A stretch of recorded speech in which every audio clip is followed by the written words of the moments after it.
다 함께 기도하심으로 10월 14일 월요일 매일 예배 시작하겠습니다. 기도합니다. 은혜와 사랑이 풍성하신 하나님, 오늘도 하나님께서 변함없이 우리를 예배를 통하여서 하나님의 말씀 앞에 불러주시니 감사합니다. 오늘도 우리가 하나님의 은혜로 이 자리에 나왔사오니 우리가 기쁨과 감사함으로 하나님의 말씀을 받을 수 있도록 도와주시고 그 말씀이 나에게 주시는 말씀이 되어서 이 말씀대로 순종할 수 있는 귀한 믿음도 우리에게 허락하여 주시옵소서. 아버지, 특별히 이 시간 다음 세대를 위해서 기도합니다. 세속화된 세상 가운데서 믿음을 정말 지키기 힘든 어려운 그러한 시대를 살아가고 있습니다.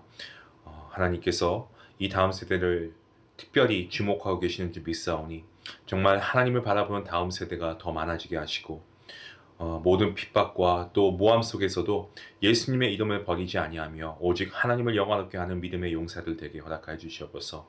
그리하여서 다시 한번 이 땅 가운데 부흥의 불길이 다음 세대를 통하여서 타오를 수 있도록 하나님 역사하여 주시기를 간절히 소원합니다. 또한 이 시간 해외 각국에서 선교하고 계시는 선교사님들을 위해서 기도합니다. 그분들을 기억하여 주시고 그들의 사역에 열매가 풍성히 맺히게 하시고 가정의 평안을 허락해 주시옵소서. 또한 물질적으로 어려움 당치 않도록 주님 도와주시고 복음을 전하실 때에 아버지 그분들의 입술에 능력을 부어주사 정말 천하보다 귀한 한 영혼이 주님께 돌아오는 역사가 일어나게 허락하여 주시옵소서. 아버지, 오늘도 우리가 말씀으로 하나님 앞에 나아갑니다. 하나님, 우리 안에 정말 주의 말씀에 대한 목마름이 있길 원합니다. 갈증이 있길 원합니다. 하나님, 우리의 모든 말씀, 들려지는 말씀마다 우리의 살이 되고 또 피가 되고 아버지 우리의 생각이 바뀌어주는 하나님의 사람으로 더욱더 거듭나는 귀한 시간 될 수 있도록 함께 하시고 특별히 육신의 질병으로 또 아버지 마음의 상처로 인해서 힘들어하고 고통받는 사랑하는 환우들 주님 기억하여 주시고 주님께서 그분들 가운데 함께 찾아가 주시고 치유하여 주시고 주님의 능력의 손길로 어루만져 주시옵소서. 모든 예배를 주님께 맡겼고 감사하며 예수님의 이름으로 기도합니다. 아멘. 찬송가 380장 함께 하시겠습니다.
세상 살아갈 때 주를 더욱 사랑합니다. 밝고 빛난 천국에 나의 영혼 들어가겠네. 날마다 주를 찬송하겠네. 주의 사랑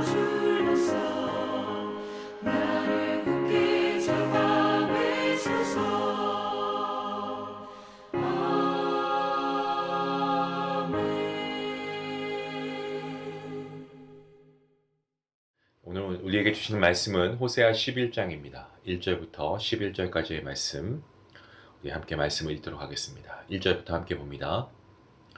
이스라엘이 어렸을 때에 내가 사랑하여 내 아들을 애굽에서 불러냈거늘 선지자들이 그들을 부를수록 그들은 점점 멀리하고 바알들에게 제사하며 아로색인 우상 앞에서 분향하였느니라.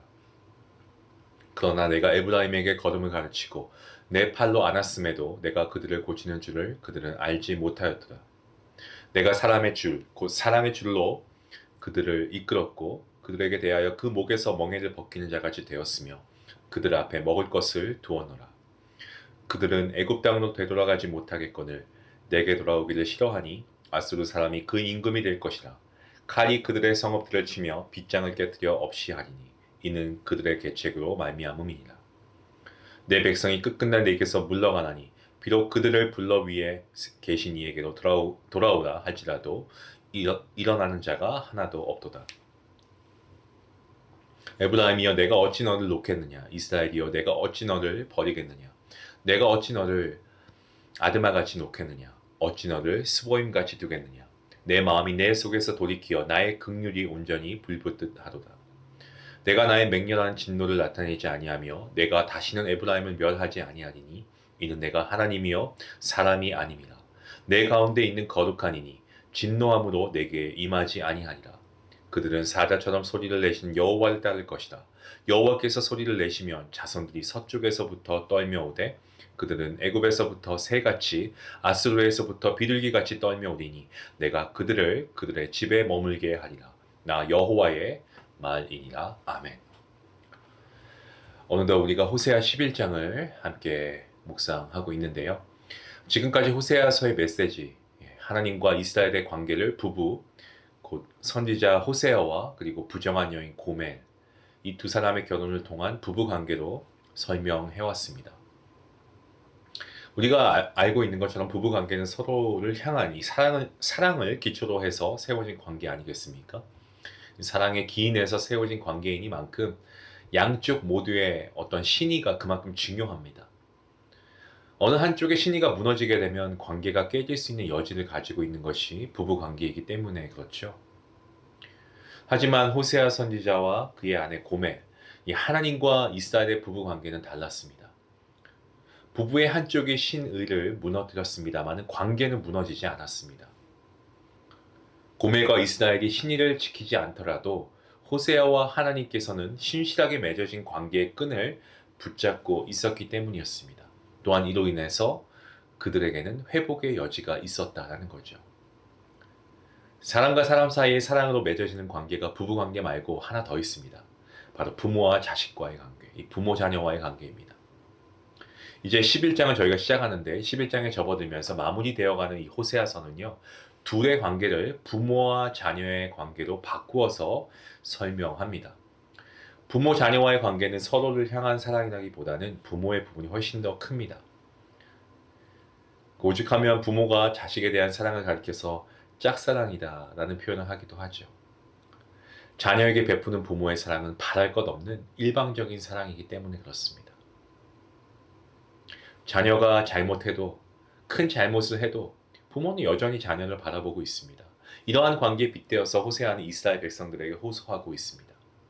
부부관계의 계약적, 상호적 사랑의 관계를 넘어서 이 부모가 자녀를 끝까지 사랑하는 무조건적이고 일방적 사랑의 관계로 이것을 확대합니다. 그렇게 함으로써 하나님께서 이스라엘을 이렇게 사랑하고 계신다는 것을 백성들에게 호소하고 있습니다. 부모와 자녀의 관계로 설명하는 본문은 이스라엘을 어린아이에 빗대어서 하나님께서 그들을 애굽에서부터 인도하시는 과정으로 시작하고 있습니다. 그래서 본문 1절 말씀에 이스라엘이 어렸을 때에 내가 사랑하여 내 아들을 애굽에서 불러냈거늘 이라고 이야기하고 있습니다. 하나님께서 이스라엘을 애굽에서 불러내실 때 그들을 내 아들이라고 부르셨습니다. 여기서 어렸을, 이 어렸을로 번역된 히브리어가 있는데 이 나르라고 하는 히브리어입니다.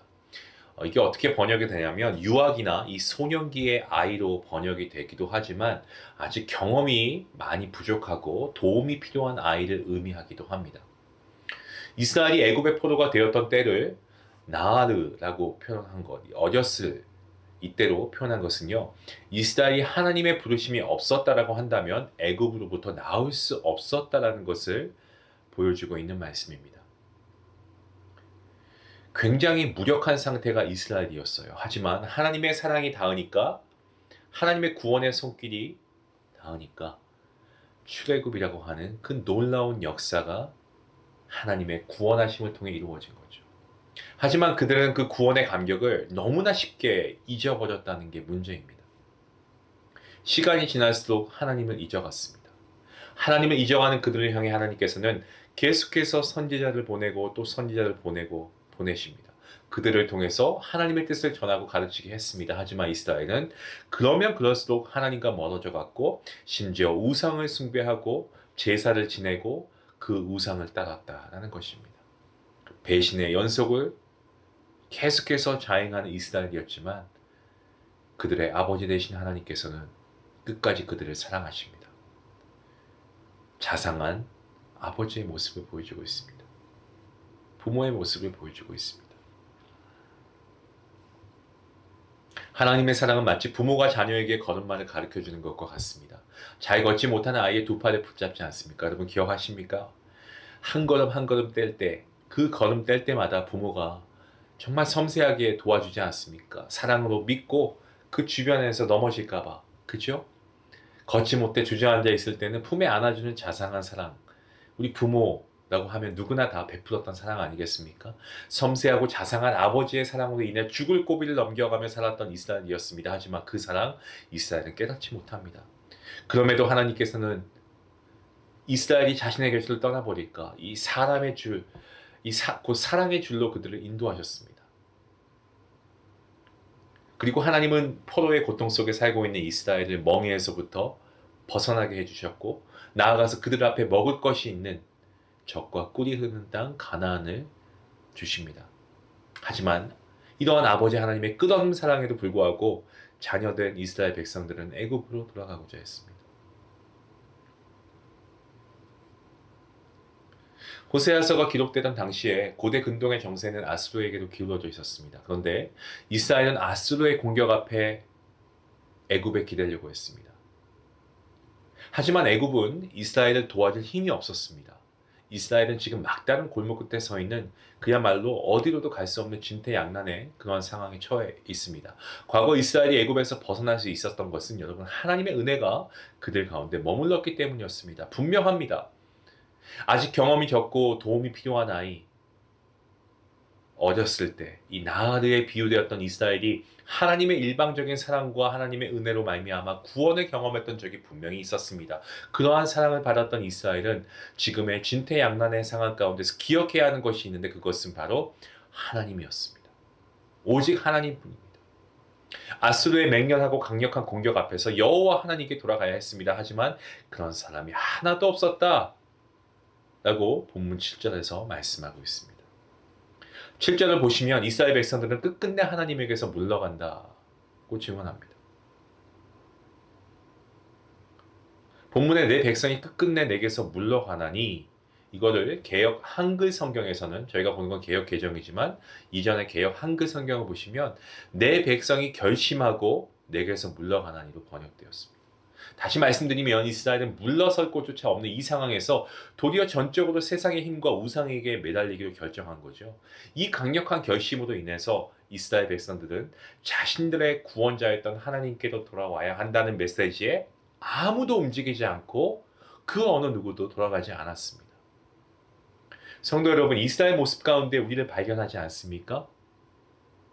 말씀을 보시면서 좀 뜨끔한 마음이 있죠. 우리가 스스로 구원할 수 없는, 도움이 없이는 아무것도 할 수 없는 진퇴양난의 이런 인생 가운데서 하나님께서는 정말 섬세하면서도 자상한 사랑의 기인에서 우리에게 찾아오셨다는 거죠.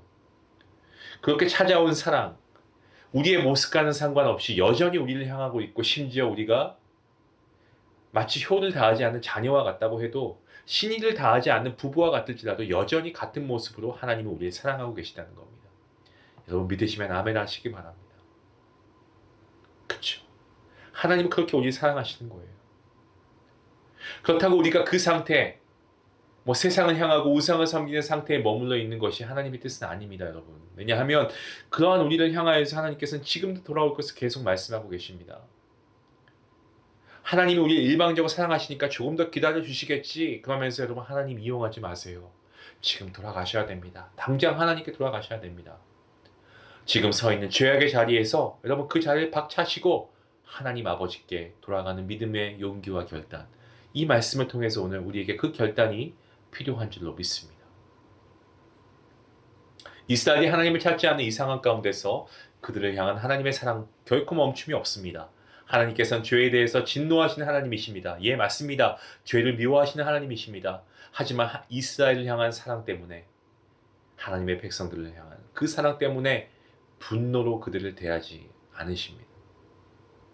본문 8절에서 언급된 아드마와 스보임은 소돔과 고모라가 멸망할 그 당시 함께 멸망했던 성읍이었습니다. 어쩌면 아버지의 돌아오라고 하는 부름에 한 명도 일어나지 않는 이스라엘과 의인을 찾고 찾았지만 10명의 의인이 없어서 불과 이왕으로 없어지게 된 소돔과 고모라, 그리고 아드마와 스보임은 매우 유사한 상황이었습니다. 하지만 이스라엘을 향한 아버지의 마음은 멸망의 불과 유황을 내리는 데까지 이르지 않았습니다. 왜 그렇습니까? 왜냐하면 진노의 불만큼이나 아버지에게는 긍휼이 불붙고 있었기 때문에 그렇습니다. 아버지의 일방적인 사랑 때문에 이스라엘은 진멸당하지 않는다고 하나님께서 말씀하고 계십니다. 하지만 하나님께서는 자녀의 잘못 앞에 회초리를 들어야만 하는 그러한 부모의 심정으로 이스라엘을 향해서 사랑의 매를 들고 계십니다. 하지만 그것은 진멸이 아니고 포로의 시간을 보내게 하는 것이었습니다. 아드마와 스보임 그리고 이스라엘, 서로 유사한 상황에서 다른 벌이 주어지게 되었는데 그것은 하나님의 사람이 아니었기 때문에 그렇습니다. 그 사실을 본문에서 말씀하고 있습니다. 인간은 자신이 말한 것을 번복합니다. 하지만 하나님께서는 말씀하신 것을 반드시 지키시는 신실하신 하나님이십니다. 따라서 이스라엘의 조상들과 하신 약속을 지키시기 때문에 진노를 멈추시고 불과 유황에 의해 말살되는 벌이 아니고 대신 포로로 살아가는 벌을 주신 것이었습니다. 이제 이스라엘 백성들은 약속에 대한 불성실함으로 인해서 흩어지게 되고 수없이 많은 세월을 외로움과 괴로움과 어려움 속에 살아야만 했습니다. 하지만 그들은 이것으로 끝나지 않을 것이라고 약속합니다. 본문 10절과 11절 말씀을 보시면 하나님께서는 사랑하는 자들을 다시 불러 모으시겠다고 합니다. 여러분, 새끼를 잃은 어미사자가 포효하는 소리를 듣게 되면 새끼 사자는 단숨에 어미사자의 품으로 달려갑니다.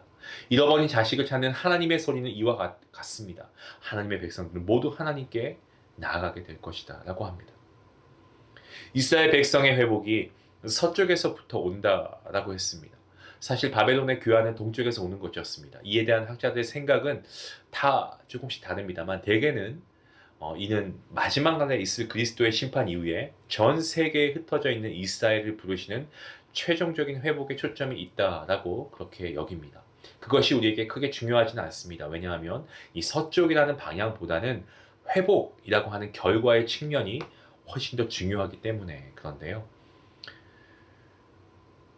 이 이스라엘의 회복은 어떻습니까? 그리고 나서 새와 비둘기같이 겸손하게 그분을 따라가게 되는 것이라고 말하고 있습니다. 그러니까 하나님의 부름과 부르심과 인도하심에 따라 돌아온 이스라엘 백성들은 그들의 집, 곧 자신의 집으로 돌아가 머물게 된다고 합니다. 이 약속은 반드시 이루어진다고 합니다.